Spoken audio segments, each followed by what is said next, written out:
কোনো জমি নিয়ে দেওয়ানি আদালতে মামলা চলমান থাকলে সংশ্লিষ্ট সেই একই জমি নিয়ে নামজারি করা যাবে কিনা।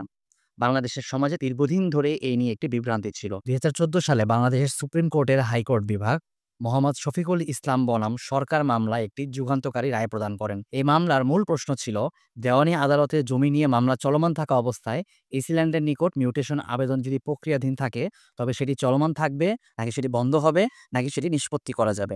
এ বিষয়ে হাইকোর্ট ডিভিশন বলেন, বাংলাদেশের প্রচলিত আইনে যদিও এই বিষয়ে নির্দিষ্ট কোনো বিধান নেই, তবে সংবিধান ও প্রতিষ্ঠিত আইন অনুযায়ী একই বিষয়ের উপর নির্বাহী এবং বিচারিক ফোরাম দুটি সমান্তরালভাবে সিদ্ধান্ত নিতে পারে না। অর্থাৎ এই ক্ষেত্রে রেস সাবজুডিস ডক্ট্রিনটি প্রযোজ্য হয়।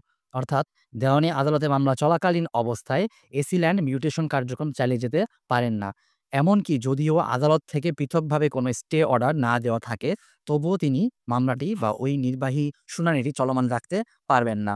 রায়ে আরও বলা হয়, যদি কোনো ব্যক্তি মামলার পার্টি হোক বা না হোক, তিনি যদি ওই জমির প্রতি ইন্টারেস্টেড হয়ে থাকেন, তবে তিনি যে এসিল্যান্ডকে অবহিত করেন যে এই জমি নিয়ে ইতোমধ্যে দেওয়ানি আদালতে মামলা বিবাদমান রয়েছে, তাহলে কনসার্ন অথরিটি অর্থাৎ এসিল্যান্ড এবং সংশ্লিষ্ট ভূমি অফিসাররা মিউটেশন প্রক্রিয়া বন্ধ রাখতে বাধ্য হবেন। এই জন্য আদালতের থেকে আলাদাভাবে স্টে অর্ডারের প্রয়োজন হবে না। কেবল এই তথ্যটি তাদের জ্ঞাত হওয়াটাই যথেষ্ট।